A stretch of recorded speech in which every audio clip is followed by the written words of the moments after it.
गरुड़ पुराण पहला अध्याय पापियों के यम मार्ग का वर्णन।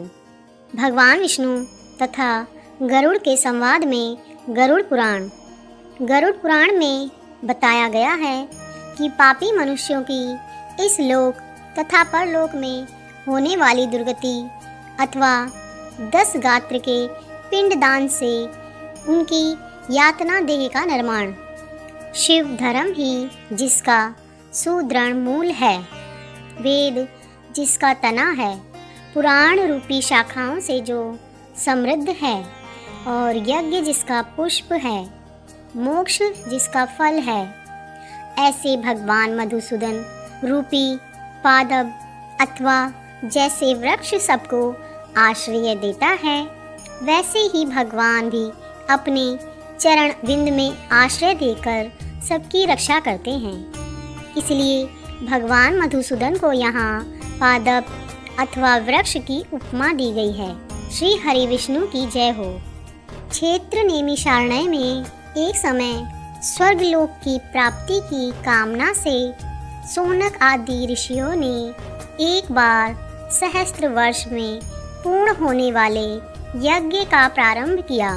प्रातःकाल के हवन आदि कृत्यों का संपादन करके उन सभी मुनियों ने सत्कार किए गए सूत जी महाराज से आदर पूर्वक यह पूछा, हे सूत जी महाराज, आपने सुख देने वाले देव मार्ग का निरूपण किया है। इस समय हम लोग भयावह यम मार्ग के विषय में सुनना चाहते हैं। आप सांसारिक दुखों को और उस कलेश के विनाशक साधन को तथा इस लोक और परलोक के कलेशों को यथावत वर्णन करने में समर्थ हैं, अतः उसका वर्णन कीजिए। श्री सूत जी बोले, हे मुनियों, आप लोग सुने। मैं अत्यंत दुर्गम यम मार्ग के विषय में कहता हूँ, जो पुण्य आत्मा जनों के लिए सुखद और पापियों के लिए दुखद है। गरुड़ जी के पूछने पर श्री हरि विष्णु ने उनसे जैसा कुछ कहा था, मैं उसी प्रकार आप लोगों के लिए कहूँगा। किसी समय बैकुंठ में सुखपूर्वक विराजमान परम श्री हरि से विंता पुत्र गरुड़ जी ने विनय से झुककर पूछा, हे देव, आपने भक्ति मार्ग का अनेक प्रकार से मेरे समक्ष वर्णन किया है और भक्तों को प्राप्त होने वाली उत्तम गति के विषय में भी कहा है। अब हम भयंकर यम मार्ग के विषय में सुनना चाहते हैं। मैंने सुना है कि आपकी भक्ति से विमुख प्राणी नरक में जाते हैं। भगवान का नाम सुगमता पूर्वक लिया जाता है। जिह्वा प्राणी के अपने वश में है तो भी लोग नरक में जाते हैं। ऐसे अधम मनुष्यों को बार बार धिक्कार है। इसलिए हे भगवान, पापियों को जो गति प्राप्त होती है तथा यम मार्ग में जैसे वे अनेक प्रकार के दुख प्राप्त करते हैं, इसलिए हे भगवान, पापियों को जो गति प्राप्त होती है तथा यम मार्ग में जैसे वे अनेक प्रकार के दुख प्राप्त करते हैं, उसे आप मुझसे कहिए। श्री भगवान बोले, हे गरुड़, सुनो। मैं उस यम मार्ग के विषय में कहता हूँ जिस मार्ग से पापी जन नरक की यात्रा करते हैं और जो सुनने वालों के लिए भी भयावह है। हे गरुड़, जो प्राणी सदा पाप परायण हैं, दया और धर्म से रहित हैं, जो दुष्ट लोगों की संगति में रहते हैं, सत्य शास्त्र और सत्संगति से विमुख हैं, जो अपने को स्वयं प्रतिष्ठित मानते हैं, अहंकारी हैं तथा धन और मान के मध्य से चूर हैं, आसुरी शक्ति को प्राप्त हैं तथा देवी संपत्ति से रहित हैं, जिनका मन अनेक विषयों में आसक्त होने से भ्रांत है, जो मोह जाल में फंसे हैं और कामनाओं के भोग में ही लगे रहते हैं। ऐसे व्यक्ति अपवित्र नरक में गिरते हैं। जो ज्ञानशील लोग हैं वे परम गति को प्राप्त होते हैं। पापी मनुष्य दुख पूर्वक यम यातना प्राप्त करते हैं। पापियों को इस लोक में जैसे दुख की प्राप्ति होती है और मृत्यु के पश्चात वे जैसी यम यातना को प्राप्त होते हैं, उसे सुनो। अपने कर्मों द्वारा अर्जित पुण्य और पाप के फलों को पूर्व में भोगकर कर्म के संबंध से उसे कोई शारीरिक रोग हो जाता है। मानसिक रोग शारीरिक रोग से युक्त तथा जीवन धारण करने की आशा से उत्कंठित उस व्यक्ति की जानकारी के बिना ही सर्प की भांति बलवान काल उसके समीप आ पहुंचता है। उस मृत्यु की प्राप्ति की स्थिति में भी उसे वैराग्य नहीं होता। उसने जिनका भरण पोषण किया था उन्हीं के द्वारा उसका भरण पोषण होता है। वृद्ध अवस्था के कारण विकृत रूप वाला और मरण अभिमुख वह व्यक्ति घर में अपमान पूर्वक ही दी हुई वस्तुओं को कुत्ते की भांति खाता हुआ अपना जीवन व्यतीत करता है। वह रोगी हो जाता है, उसे मंद अग्नि हो जाती है और उसका आहार तथा उसकी चेष्टाएं सभी कम हो जाती हैं। प्राण वायु के बाहर निकलते समय आंखें उलट जाती हैं, नाड़ियाँ कफ से रुक जाती हैं। उसे खांसी और सांस लेने में बहुत प्रयत्न करना पड़ता है तथा उसके कंठ से घुर घुर के शब्द निकलने लगते हैं। चिंतामगन वह स्वजनों से घिरा हुआ तथा सोया हुआ वह व्यक्ति कालपाश के वशीभूत होने के कारण बुलाने पर भी नहीं बोलता। इस प्रकार कुटुंब के भरण पोषण में ही निरंतर लगा रहता है।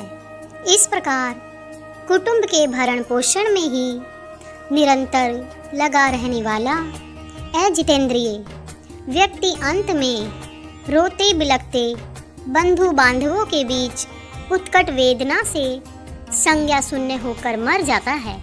हे गरुड़, उस अंतिम क्षण में प्राणी को व्यापक दिव्य दृष्टि प्राप्त होती है, जिससे वह लोक परलोक को एक साथ देखने लगता है। अतः चकित होकर वह कुछ भी नहीं कहना चाहता। यमदूतों के समीप आने पर भी सभी इंद्रियां विकल हो जाती हैं, उसकी चेतना जड़ीभूत हो जाती है और प्राण चलायमान हो जाते हैं। आतुरकाल में प्राण वायु के अपने स्थान से चल देने पर एक क्षण भी एक कल्प के समान प्रतीत होता है और 100 बिच्छुओं के डंक मारने जैसी पीड़ा होती है। वैसी ही पीड़ा का उस समय उसे अनुभव होने लगता है। वह मरण आसन व्यक्ति फैन उगलने लगता है तथा उसका मुख लार से भर जाता है। पापी जनों के प्राण अर्धोद्वार से निकलते हैं। उस समय दोनों हाथों में पाश और दंड धारण किए, दांतों को कटकटाते हुए क्रोधपूर्वक नेत्र वाले यम के 2 भयंकर दूत उसके समीप आते हैं। उनके केश ऊपर की ओर उठे हुए होते हैं। वे कोए के समान काले होते हैं और टेढ़े मुख वाले होते हैं तथा उनके नख आयुध की भांति होते हैं। उन्हें देखकर भयभीत हृदय वाला वह मरण आसन प्राणी मलमूत्र का विसर्जन करने लगता है। अपने 5 भौतिक शरीर से हाय हाय करते हुए निकलता हुआ तथा यमदूतों के द्वारा पकड़ा हुआ वह अंगुष्ठ मात्र प्रमाण का पुरुष अपने घर को देखता हुआ यमदूतों के द्वारा यातना देह से ढककर गले में बलपूर्वक पासों से बांधकर यम मार्ग यातना के लिए उसी प्रकार ले जाया जाता है जिस प्रकार राजपुरुष दंडनीय अपराधी को ले जाते हैं। इस प्रकार ले जाए हुए उस जीव को यमदूत तर्जना करके डराते हैं और नरकों के भय का उसे वर्णन कराते हैं। यमदूत कहते हैं, रे दुष्ट, शीघ्र चलो, अब तुम यमलोक जाओगे। आज तुम्हें हम कुंभीपाक आदि नरकों में ले जाएंगे। इस प्रकार यमदूतों की वाणी तथा अपने बंधु बांधवों का रुदन सुनता हुआ वह जीव जोर जोर से हाहाकार करके विलाप करता है और यमदूतों के द्वारा प्रताड़ित किया जाता है। यमदूतों की प्रताड़नाओं से उसका हृदय विदीर्ण हो जाता है। वह कांपने लगता है। रास्ते में कुत्ते काटते हैं और अपने पापों का स्मरण करता हुआ वह पीड़ित व्यक्ति यम मार्ग में चलता है। भूख और प्यास से पीड़ित होकर सूर्य, अग्नि और वायु के झोंकों से संतप्त होते हुए और यमदूतों के द्वारा पीठ पर कोड़े से पीटे जाते हुए उस जीव को तपी हुई बालू से पूर्ण तथा विश्राम रहित, जल रहित मार्ग पर असमर्थ होते हुए भी बड़ी कठिनाई से चलना पड़ता है। वह जीव थककर जगह जगह गिरता और मूर्छित होता हुआ वह पुनः उठकर पापी जनों की भांति अंधकारपूर्ण यमलोक में ले जाया जाता है। 2 अथवा 3 मुहूर्त में वह मनुष्य वहां पहुंचाया जाता है और यमदूत उसे घोर नरक यातनाओं को दिखाते हैं। नरक यातनाओं के भय को देखकर वह व्यक्ति यम की आज्ञा से आकाश मार्ग से यमदूतों के साथ पुनः मनुष्य लोक में चला आता है। मनुष्य लोक में आकर वासना से बद्ध वह जीव देह में प्रविष्ट होने की इच्छा करता है, किंतु यमदूतों द्वारा पकड़कर पाश में बांध दिए जाने से वह भूख और प्यास से अत्यंत पीड़ित होकर रोता है। हे गरुड़, वह पातकी प्राणी पुत्रों से दिए हुए पिंड तथा आतुर काल में दिए हुए दान को प्राप्त करता है, तो भी उस नास्तिक को तृप्ति नहीं होती। पुत्र आदि के द्वारा पापियों के उद्देश्य से किए गए श्राद्ध, दान तथा जल अंजलि उसके पास नहीं ठहरती। अतः पिंड दान का भोग करने पर भी वह भूख से व्याकुल होकर यम मार्ग में जाता है। जिनका पिंडदान नहीं होता वे प्रेत रूप में होकर कल्प पर्यंत निर्जन वन में दुखी होकर भ्रमण करते रहते हैं। सैकड़ों करोड़ कल्प बीत जाने पर भी बिना भोग किए कर्म फल का नाश नहीं होता और जब तक वह पापी जीव यातनाओं को भोग नहीं लेता तब तक उसे मनुष्य शरीर भी प्राप्त नहीं होता है। हे पक्षीन्द्र, इसलिए पुत्र को चाहिए कि वह 10 दिनों तक प्रतिदिन पिंड दान करे।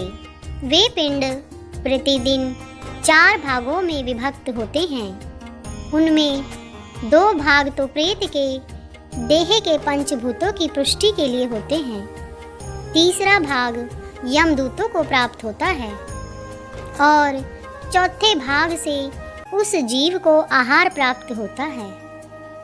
9 रात दिनों में पिंड को प्राप्त करके उस जीव का शरीर बन जाता है और 10वें दिन उसमें बल की प्राप्ति होती है। हे गरुड़, मृत व्यक्ति के देह के जल जाने पर पिंड के द्वारा पुनः एक शरीर उसे प्राप्त होता है, जिसके द्वारा वह प्राणी यमलोक के रास्ते में शुभ और अशुभ कर्मों के फलों को भोगता है। पहले दिन जो पिंड दिया जाता है उससे उसका सिर बनता है। दूसरे दिन के पिंड से गर्दन और कंधे तथा तीसरे पिंड से हृदय बनता है। चौथे पिंड से पीठ, पांचवें से नाभि, छठे तथा सातवें पिंड से कमर और गुप्त अंग उत्पन्न होते हैं। आठवें पिंड से जांघें और नवें पिंड से घुटने तथा पैर बनते हैं। इस प्रकार 9 पिंडों से देह को प्राप्त करके 10वें पिंड से उसकी भूख, प्यास ये दोनों जागृत होती हैं। इस पिंडज शरीर को प्राप्त करके भूख और प्यास से पीड़ित जीव 11वें तथा 12वें 2 दिन भोजन करता है। 13वें दिन यमदूतों के द्वारा बंदर की तरह बंधा हुआ वह प्राणी अकेला ही उस यम मार्ग में जाता है। हे गरुड़, मार्ग में मिलने वाली वैतरणी को छोड़कर यमलोक के मार्ग की दूरी का प्रमाण 86,000 योजन है। वह जीव प्रतिदिन रात दिन में 247 योजन चलता है। मार्ग में आए हुए 16 पुरों नगर को पार करके वह जीव व्यक्ति धर्मराज के भवन में जाता है। धर्मराज जी के 16 पुरों के नाम इस प्रकार हैं: सोमयपुर, सौरीपुर, नगेंद्र भवन, गंधर्वपुर, शैलागम, प्राचपुर, क्रूरपुर, विचित्र भवन, ब्रह्मपदपुर, दुखदपुर, नानाक्रंदपुर, सुतप्त भवन, रौद्रपुर, पयोवर्षणपुर, सीतार्जितपुर तथा बहुभीतिपुर। इन मार्गों को पार करके इनके आगे यमपुरी में धर्मराज का भवन है। यमराज के दूतों के पासों से बंधा हुआ वह जीव रास्ते भर हाहाकार करता हुआ, रोता हुआ अपने घर को छोड़कर यमपुरी को जाता है। इस प्रकार गरुड़ पुराण के अंतर्गत सार उद्धार में पापियों के इस लोक तथा परलोक के दुख का निरूपण किया गया। पहला अध्याय पूर्ण हुआ। भगवान श्री हरि नारायण आपकी सभी मनोकामनाएं पूरी करें।